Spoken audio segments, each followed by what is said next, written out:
अपने आप को, डेयरी को अगर विकसित करना है और जब तक हम उसमें समर्पण की भावना के साथ काम नहीं करेंगे, फुल डेडिकेशन के साथ जब तक काम नहीं करेंगे, डेयरी इंडस्ट्रीज बहुत आगे नहीं जा सकता। हालांकि उसके लिए स्कोप बहुत है, डेयरी इंडस्ट्रीज को आगे बढ़ाने का स्कोप काफी है और काफी इसलिए कि किसान इससे लगभग करोड़ों, लगभग 8 करोड़ 9 करोड़ से ज्यादा किसान है और उसमें 30% महिलाएं इससे जुड़ी हुई हैं। जो पशुपालन का काम करते हैं वो ज्यादातर लघु किसान होते हैं, सीमांत किसान होते हैं, गरीब लोग होते हैं और उनकी घर की महिलाएं उस पूरे उद्योग के साथ जुड़ी हुई हैं। तो आप जो गांव का जो और किसानों का जो हित है वह तब तक बहुत सुरक्षित नहीं होगा जब तक कि डेयरी इंडस्ट्रीज ग्रो नहीं करेगा।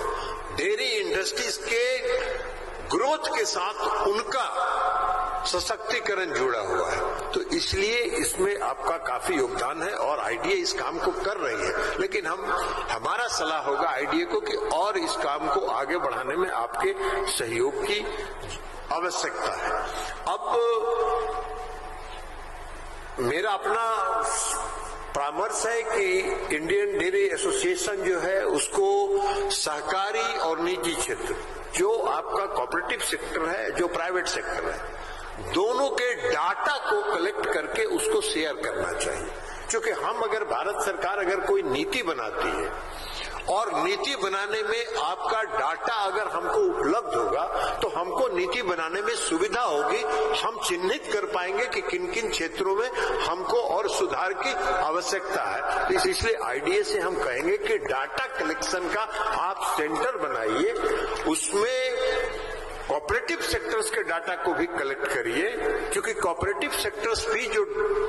के लोग जो जुड़े हुए हैं डेयरी के साथ और जो प्राइवेट सेक्टर के लोग जो जुड़े हुए हैं डेयरी के साथ, उन दोनों के डाटा को कलेक्ट करके आप डाटा उपलब्ध कराइए ताकि हम लोगों को नीति बनाने में सहूलियत हो, उसमें सुविधा प्रदान हो, हमको एक इंफॉर्मेशन मिले।